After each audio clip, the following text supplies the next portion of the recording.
The balance on my account showed $752, and the receipt said, "Dinner for two, reservation made by Madison L." I still had a catheter in my arm when I read it. Third day after surgery. The anesthesia was still wearing off. My name is Nathan Briggs. I'm 42 years old. I served as a sergeant in the 82nd Airborne Division for over a decade, and in that hospital, I learned a lesson harsher than any battlefield. The most dangerous. A war is the one that starts in silence, inside your own home. The nurse left my phone by the bed. I thought it was my daughter. It was the bank. First alert, $4,800 in clothes and electronics. Then, $250 at a boutique motel in Seattle. Another $900 at a restaurant I used to take her to on her birthdays, and $13,000 transferred to Consult B&R Solutions. My eyes were burning, but I read every line, scrolled the statement to the end. The final charge, gas, black SUV, Washington plates. The same car I left at home, the same car she said she didn't use anymore because it drank too much gas. I hit the screenshot button, then again, then filmed it with the backup phone I kept hidden under the bed. Old military habit, I asked to be discharged. The doctor hesitated. I signed the release with a still shaky hand. Madison came to pick me up, smiling and holding a detox juice. "So glad to see you better, honey. You have no idea how worried I was." Oh, but I did. Because every single cent of those expenses came from my rescue account, the one she didn't even know existed, because it was under my military name, and it had tracking enabled. The silence in the car was thick. She talked about remodeling the kitchen, about the dog barking for no reason, about a new movie starring an actor I hated. When I sat in the passenger seat, a slip fell from my pocket. Receipt, luxury bar. Amount, $840. Signed, Bradley R. Bradley. The financial advisor, the one she said was just helping with tax stuff. The one who texted her even at midnight. She parked at home and smiled. "I made your favorite soup, want to eat in bed or in the living room with the TV, like always." I went upstairs slowly. Every stitch from surgery hurt. But not as much as seeing my card pay for the motel suite, not as much as seeing him drive my car. That night she fell asleep quickly, put on a relaxing playlist, leaned against my shoulder. I stayed awake, opened my laptop, logged into the system. I had installed 3 weeks earlier, cameras, 4 angles, 2 microphones, motion detection, and automatic cloud backup. I clicked on Wednesday's recordings, play, her and him, in my living room with my dog, him wearing my army shirt, her laughing, him typing on my computer, transfer, $13,000, paused, breathed, screenshot, backup, silence. I went back to the bedroom, laid down next to her. She sighed and turned to the other side. The house was quiet, but the system recorded everything, and my mission had just begun. After everything, I didn't feel anger, only focus. The scam didn't start when I was hospitalized. It started 2 months earlier, when Madison came home from work with an envelope and a smile way too calm. "I need you to sign this, love, just to simplify some tax paperwork." I opened the paper. Power of attorney, simple. She said it was so she wouldn't have to rely on you in case you're hospitalized or on a mission. She looked at me with that "trust me, you always trust me" tone. And I signed because we had been married for 12 years, because she saw me bleed in the desert, because she was there when I lost my brother in Fallujah. I signed because I thought the danger was far away, out there, never inside my own home. The following week she started transferring money, small amounts, $300, then $600, then $200. On the bank statement it looked like groceries, gas, pharmacy, but in the detailed records tracked by my app, it was beauty. Salons, spas and designer brands I'd never seen in her closet. Bradley always showed up as a reference. Purchase authorized by BR. Emergency contact Bradley. As if he were the husband. 4 weeks before the surgery, she started sleeping on the couch. Said it was so I could sleep better, that the mattress was hurting my old scar. 2 days later, she asked to borrow my car to handle something at the bank. She actually went to a notary office, used the power of attorney I had signed to open a joint account with him. Business name, B&R Investments. She listed him as a partner, used my name, my military ID, and my credit history, and they used that to apply for a pre-approval to refinance the house. Amount $330,000. In one of the videos from that week, she's sitting on my couch with a laptop on her lap. He's behind her. She fills out the bank form. He dictates the info. He's not even gonna know, Maddie. By the time it's all approved, you'll be somewhere else, with enough money to never rely on any man again. She laughs and replies, "It'll feel weird at first, but after that, we travel. Start over." On the day of my surgery, at 10:34 a.m., she checked into a luxury motel with him. Left at 2:20 p.m. At 2:42 p.m., he used my card to fill up the car. At 2:58 p.m., they made a $3,800 clothing purchase. Store, Hugo and West. Bradley left with 3 suits. She had 2 purses and a pair of diamond earrings, and the receipt read, "MasterCard N. Briggs." At that moment, I was under anesthesia. While they were stitching up my abdomen, they were laughing in a fitting room. The highest transaction, $13,000, was made under a company name that doesn't exist in the tax registry. Consult B&R Solutions. It was just a shell account to launder the stolen money. Madison used the power of attorney to give him partial rights to the house, and she tried to authorize the sale with a fake document, a signature meant to mimic mine, but it failed at the way I write the letter N, and how I always end my signature with a period. In a video from the week before I was discharged, she's in the office saying, "He'll come home thinking everything's fine, and we'll already be gone with the money." Bradley responds, "Let's transfer it before he suspects anything. After that, we can even send the divorce papers." She agrees, and for the first time says something that still burns inside me. "The problem with Nathan is he's too good for this world. We're just taking what we should have had a long time ago." They laughed. That night, she called me at the hospital. "Hey, love, are you feeling better? Did you sleep well?" I recorded the call. Her voice was sweet, but in the background I could hear the sound of a lighter flicking. She never smoked around me. With him, she did. The humiliations were precise, almost surgical. When I got home, I found my shirts washed, but smelling like men's cologne. The extra toothbrush in the bathroom was navy blue, a brand I never bought. And in the closet, there was a new box, size 11 shoes, 2 sizes bigger than mine. On the bank statement, I noticed something even worse. She had made symbolic donations to 2 fake non-profits. Exact amounts, $9,999 and $8,450, both tied to the same tax ID as Consult B&R. It was how she laundered the money. She was laundering everything, turning our assets into things no amateur could trace. But I wasn't an amateur. I was a sergeant in the 82nd Airborne Division, and I was trained to dismantle traps, even the ones disguised as love. That night, as she slept beside me, face calm, I opened the closet cam. She and he had made intimate recordings in there. It wasn't just about the money, it was about the contempt. The kind of contempt you don't yell about. You document it, and that's what I did. I wasn't broken, just waiting. The first thing I did was call James Carter, former infantry, now a federal attorney. "You want to file a lawsuit or expose them?" "Both, but no rush." James was the kind of man who never asked unnecessary questions. I sent screenshots, videos, recordings, and bank statements through an encrypted system he taught me to use years ago. "Give me 3 days. This is going to blow up." While he operated under the legal radar, I started my own investigation. I installed a GPS tracker on the car she used. Actually, my car, which he drove like he had bought it. I set up mobile alerts for every time the vehicle went more than 5 miles from our house. I also installed a program that took screenshots from the laptop every 30 seconds. She used my notebook. The password was never changed.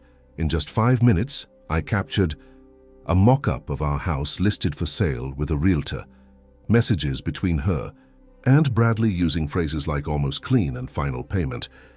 Another ally entered the picture, Lisa, our neighbor across the street, a widow, former legal secretary with eyes sharper than security cameras. I didn't say much. "I need your help, Lisa. I need you to observe without being obvious." She nodded. They're always together. They think no one sees. They think you're dumb. They're wrong. That same week, I scheduled a meeting at the bank she tried to deceive using the power of attorney. I showed my military ID, asked them to print the application from the refinance attempt. The manager hesitated, then gave in. There it was, written in blue ink, with a shaky line, her forged signature, too thick, missing the period at the end. This isn't my handwriting. This is fraud. He swallowed hard. Do you want us to notify headquarters? Not yet, just keep it, and let me know if she comes back here. I started building my file. Cameras, statements, audio recordings, tracking logs, all copied to 3 flash drives. One in a friend's safe, one with James, and the third just in the glove box. The one in the car Bradley drove. Yes. I installed a microchip behind the cup holder. It recorded audio on a loop. Activated only when he was driving. In one of the recordings, he said, "As soon as the house sells, we're out. He's going to have to deal with it." Madison replied, "He's never going to react. He's military but all bottled up. Never raises." His voice, "Never had the guts." She didn't get it. Silence isn't weakness, it's calculation. It's strategy. James called me 2 days later. Confirmed, the company Consult B&R is registered under a front. But the tax ID is linked to 3 previous money laundering cases. One of them has Bradley's name at the bottom of the documents. Can you take it down legally? Yes, but do you want the legal route or something more surgical? Both, but legal comes first. While he handled the paperwork, I prepared the final piece. I accessed the internal camera of the house and started recording everything in real time. It wasn't enough to have files. I wanted the exact moment. The transition, the day they made their fatal mistake, and that day came. Bradley opened my safe. She had given him the combination. Inside there was no money, just a note. "Now you've opened the wrong door." The footage was crystal clear. He threw the note on the floor. She stayed silent. At that exact moment, I got a GPS notification. Car located 12 miles from home. Destination, Daniel Spencer's office, real estate agent. Bradley and Madison had scheduled the visit to sign the sale papers. They thought they were one step ahead. But what they didn't know was that at that very moment, I was already recording everything. The next morning, the sun came through the window like everything was normal. But nothing was normal anymore. I sat on the wooden bench on the porch, the same one Madison had asked me to sand down when we bought the house, the same house where she now planned to live with another man, using my name, my credit, and my absence. I picked up my phone and played the video for the 4th time, her giving him the safe combination, him writing it down, her saying, "He doesn't even use it. He'll just think he forgot the password." This wasn't just betrayal. It was an operation. I remembered the night I upgraded that safe after returning from the mission in the Sahel, spent 3 weekends adjusting every detail. Because security to me wasn't just about walls, it was about people. And I made the simplest mistake, blind trust. I opened the email James sent me in the middle of the night. It had attachments tracking the ownership trail of the so-called Consult B&R Solutions. That company ID number was linked to 2 previous fraud attempts involving VA properties. In both cases, the targets were military personnel. Both lost their homes after returning from long deployments. Both went through divorces with rapid financial transitions. The name of one intermediary in both cases, Daniel Spencer. Real, estate agent, and now the centerpiece of a criminal pattern. I texted Lisa, "If he comes back today with someone, let me know." Minutes later, the gate camera picked up movement. Spencer, tablet in hand. Bradley, right next to him. Madison behind them, wearing dark sunglasses. Spencer said to a potential buyer, "Great location, the couple is moving out, quick sale, below market value to close this week." She didn't even blink. She talked about the garden, about the garage, about the office where my husband used to write, like it was part of a soap opera. That night, I found one of the worst files. Among the automatic backups, there was an unnamed folder. I clicked. A video from inside our bedroom, Bradley filming, laughing. She was on the bed. "This here is the old birdie's nest," he said, pointing at my pillow. "You think he'll notice?" She laughed. "He will, but it'll be too late. It felt rehearsed. It wasn't just the thrill of cheating. It was the thrill of deceiving, together, as partners in crime. I sent the video to James. His response came almost instantly. This is no longer a domestic betrayal. This is criminal conspiracy. We already have 2 FBI agents on alert, but I need you to hold on a bit longer. We're tracking the money trail. That same night I got an automated alert from the card tracking system. New transaction attempt, $21,400. Destination, Daniel Spencer Real Estate. But this time the attempt was denied, because James had already filed the legal challenge and frozen all activity linked to the joint account and the property title. The next day, she tried using the car. The GPS showed irregular movements, but one thing stood out. The car stopped in front of a clinic. The clinic belonged to one of Spencer's past victims. The doctor's name in the system matched an old forced sale case. James connected the dots. They were prepping a new target. Do you want to take them all down or just get your life back? All of them. That same night, I reviewed the latest audio captured from the glove box. In one of them, Bradley said, "I don't know if we'll have time to sell. The guy's smarter than he looks." Madison answered with a coldness I'd never heard before. "We'll sell, then disappear. If anything goes wrong, he's military. He'll swallow it." They always do. They learn to shut up. That's when I realized. She never really knew me. She mistook patience for passivity, silence for weakness. I activated the system, selected the best evidence, edited the clearest clips, and sent everything to Special Agent Patel at the Spokane FBI office. Along with this message: organized ring, target, military, fraud tied to real estate, forged power of attorney and laundering. I'm ready to testify. I've got everything. But I want full justice. Patel replied, "We're already monitoring Spencer. We need a recording of the sale planning. Do you have it?" I did. Bradley, Spencer, and Madison in my living room, detailing how they'd forge my signature, how they'd hide the sale, how they'd justify the money as relocation expenses. She even had time to say, "After this, he'll disappear. That's what these guys do. No one will hear his side." But they would. Because while they slept in the house I built with my own hands, the trap was already set. And the FBI was already listening. Agent Patel showed up at my door at 6:42 a.m.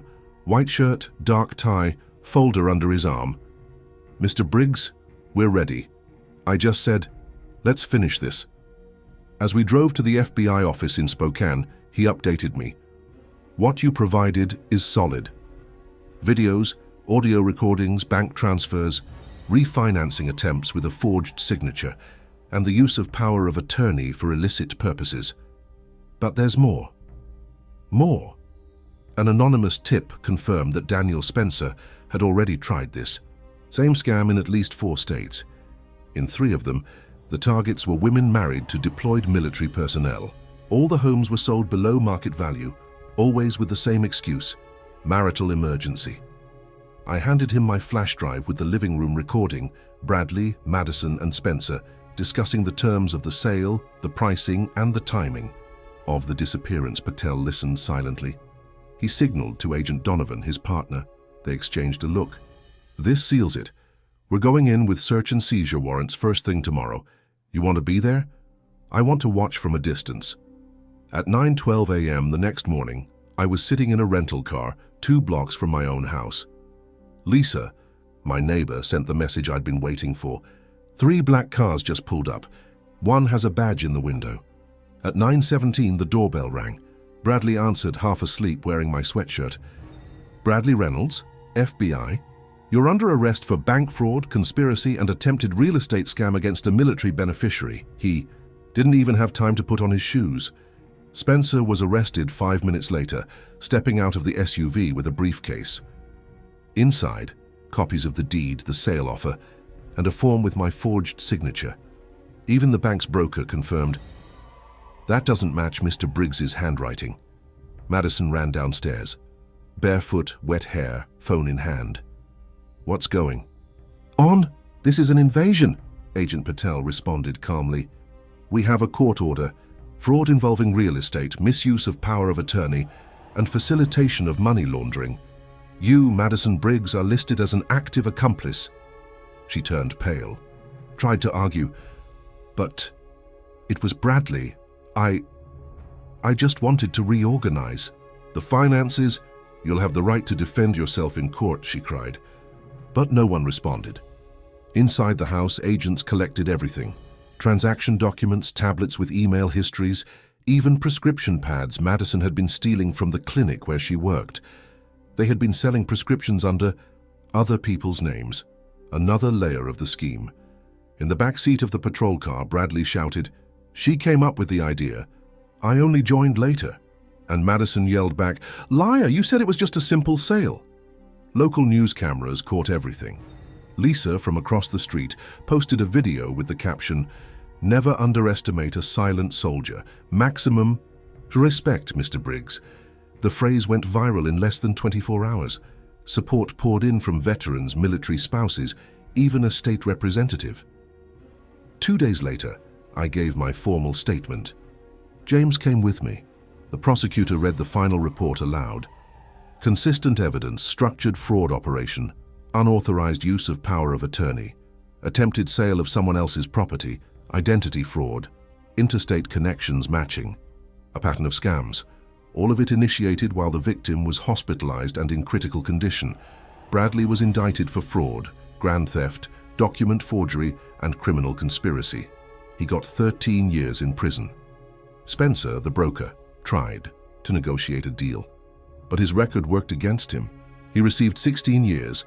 As a repeat offender and central operator of the scheme, Madison tried to claim she was manipulated, that she didn't know the scale of the plan, that she only wanted to protect the assets while I was vulnerable.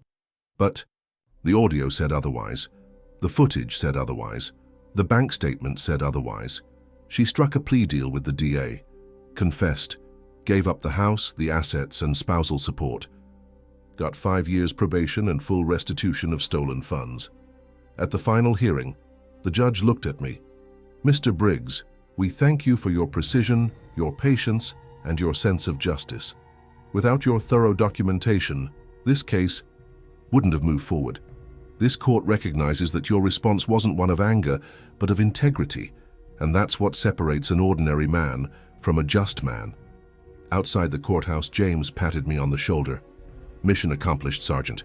I didn't need to shout, just show the truth. The house stayed empty for months. I drove by twice. The first time, I just looked.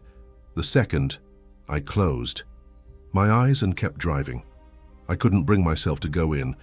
The DA's office guaranteed me full rights, but not everything that's yours has to be kept. I put the house up for sale. No marketing, no loud listing. Sold it for a fair price to a Navy veteran couple starting over with their kids. I used part of the money to buy land in Montana, a small wooden cabin surrounded by pine trees, 2 bedrooms, no neighbors, no memories on the walls. It rains hard here sometimes, but it's a good sound, a cleansing sound. I adopted a dog, German Shepherd, name Scout. He follows me everywhere, doesn't bark much, but he never sleeps away from the door. My day starts early. I walk with Scout to the creek out back, drink my coffee watching the fog lift. I don't need much, just silence. A month after the case was closed, I got a letter. It was from a woman in Fort Worth, Texas, handwritten, signed with force. "My name is Caroline. I'm the wife of an Air Force sergeant. Daniel Spencer tried to buy our house using the same lies, but when I Googled his name, I found your story. And I realized it wasn't just happening to me. Your courage saved me. Thank you for not staying silent." I read it twice, then put it on the fridge. On days when the pain still breathes, and it reminds me it was all worth it. I don't think much about Madison. I heard she went back to Oregon. She's trying to start over. Let her. I don't hate her. I don't wish her harm. I just left it behind. Some nights I still wake up to the sound of the old house alarm, a sound that no longer belongs to me. But now, when it happens, Scout rests his head on my leg, and I breathe, deep, fully. The mission is over, and I answered with something stronger than anger: strategy.